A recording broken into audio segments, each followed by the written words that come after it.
Filter function. Iterable. Construct an iterator from those elements of iterable for which function is true. Iterable may be either a sequence, a container which supports iteration, or an iterator. If function is none, the identity function is assumed. That is, all elements of iterable that are false are removed.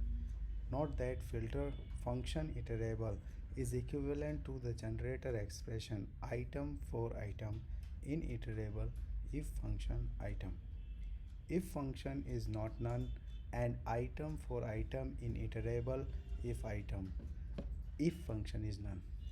See itr tools.filter false for the complementary function that returns elements of iterable for which function is false. Class float x is equal to 0, 0.0. Return a floating point number constructed from a number or a string. If the argument is a string, it should contain a decimal number optionally preceded by a sign and optionally embedded in white space. The optional sign may be plus or minus. A plus sign has no effect on the value produced. The argument may also be a string representing a NaN, not a number, or positive or negative infinity. More precisely, the input must conform to the float value production rule in the following grammar. After leading and trailing white space characters are removed, sign equal to plus or minus, infinity is equal to infinity or INF, NaN is equal to NaN, digit part is equal to not digit, underscore not digit, star number is equal to digit part dot digit part or digit part dot exponent e or capital E plus or minus digit part float number number exponent float value sign float number or infinity or NaN. Here, digit is a Unicode decimal digit character in the Unicode general category ND. Case is not significant, so for example INF, infinity or infinity all are acceptable spelling for positive infinity. Otherwise, if the argument is an integer or floating point number, a floating point number with the same value within Python's floating point precision is returned. If the argument is outside the range of a Python float, an overflow error will be raised. For a general Python object float x delegates to x.float method. If underscore underscore float underscore underscore method is not defined, then it falls back to underscore underscore index underscore underscore method. If no argument is given, 0, 0.0 is returned. Float plus 1.23 outputs this. Float minus 12345 backslash n outputs this. Float 1e minus 003 outputs this. Float plus 1e6 output this. Float minus infinity outputs this. The float type is described in numeric types integer float complex, changed in version 3.6.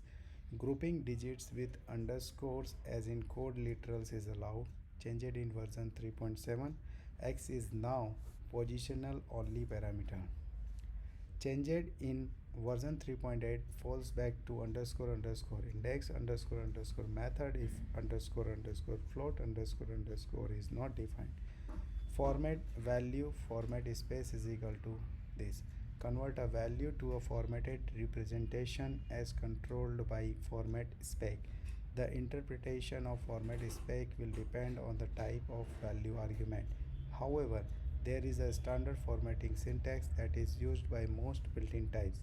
Format specification mini language.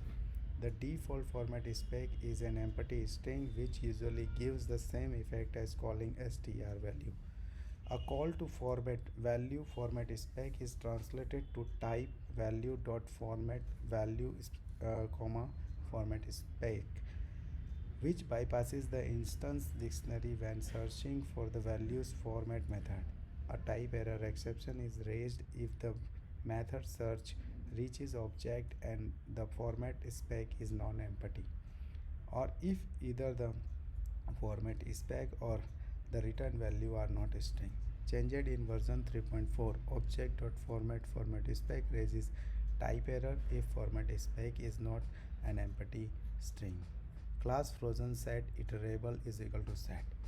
Return a new frozen set object optionally with elements taken from iterable. Frozen set is a built-in class. See frozen set and set types. Set frozen set for documentation about this class. For other containers, see the built-in set list tuple ticked or classes as well as the collections module. Get attr object name. Get attr object name default. Return the value of the named attribute of object. Name must be a string. If the string is the name of one of the object's attribute, the result is the value of that attribute. For example, get attribute x foobar is equivalent to x.foobar. If the named attribute does not exist, default is returned if provided. Otherwise, attribute error is raised. Name need not be a Python identifier. See set attribute. Note: since private name mangling happens at compilation time, one must manually mangle a private attributes with two leading underscores name in order to retrieve it with getAttr. Globals return the dictionary implementing the current module namespace. For code within functions, this is set when the function is defined and remains the same regardless of where the function is called. Has attribute object. The arguments are an object and a string. The result is true if the string is the name of one of the object's attribute, false if not. This is implemented by calling getAttribute object name and seeing whether it raises an attribute error or not. Has object. Return the hash value of the object if it has one. Hash values are integers. They are used to quickly compare dictionaries keys during a dictionary lookup.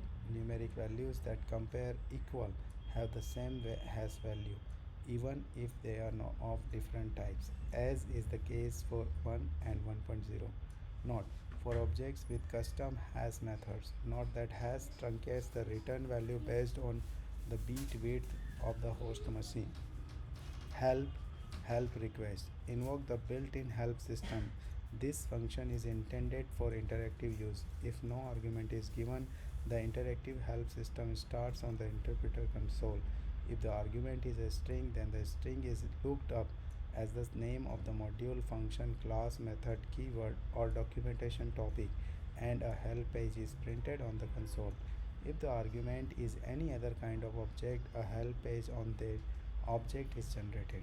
Note that if a slash appears in the parameter list of a function when invoking help, it means that the parameter prior to the slash are positional only. For more info, see the FAQ entry on positional only parameters. This function is added to the built-in namespace space by the site module. Changed in version 3.4. Changes to PyDoc and inspect mean that the reported signature for callable are now more comprehensive and consistent. Hex X.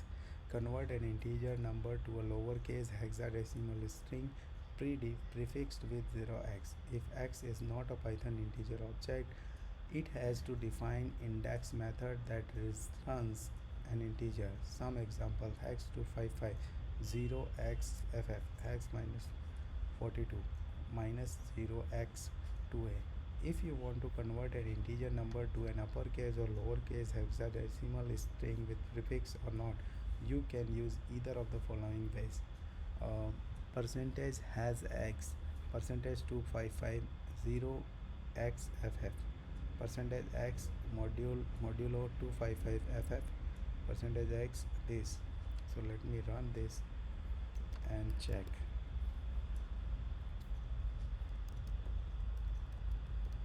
Print and print, right, and format this.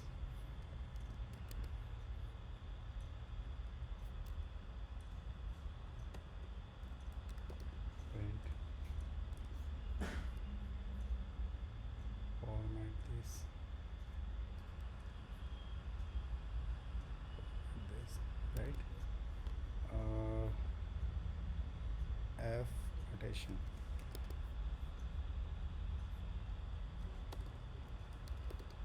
Print. These are all same. See also format for more information. See also integer for converting a hexadecimal string to an integer using a base of 16. Note: to obtain a hexadecimal string representation for a float, use the float.hex method. ID object: return the identity of an object. This is an integer which is guaranteed to be unique and constant for this subject object during its lifetime. Two objects with non-overlapping lifetime may have the same ID value. See Python implementation detail. This is the address of the object in memory. Res is an auditing event built-ins.id with argument ID. Input. Input prompt. If the prompt argument is present, it is written to the standard output without a trailing new line. The function then reads a line from input, converts it to a string, stripping a trailing new line, and returns that. When EOF is read, EOF error is raised. Example.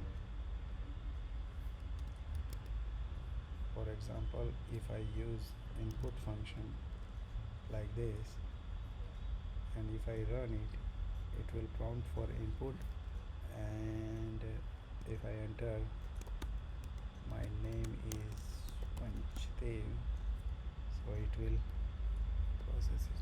I have not printed the s value, so let me run it again.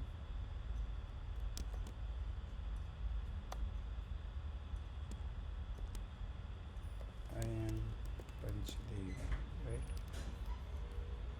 Now if the readline module was loaded, then input will use it to provide elaborate line editing and history features. Res is an auditing event built-ins.input with argument prompt before reading input.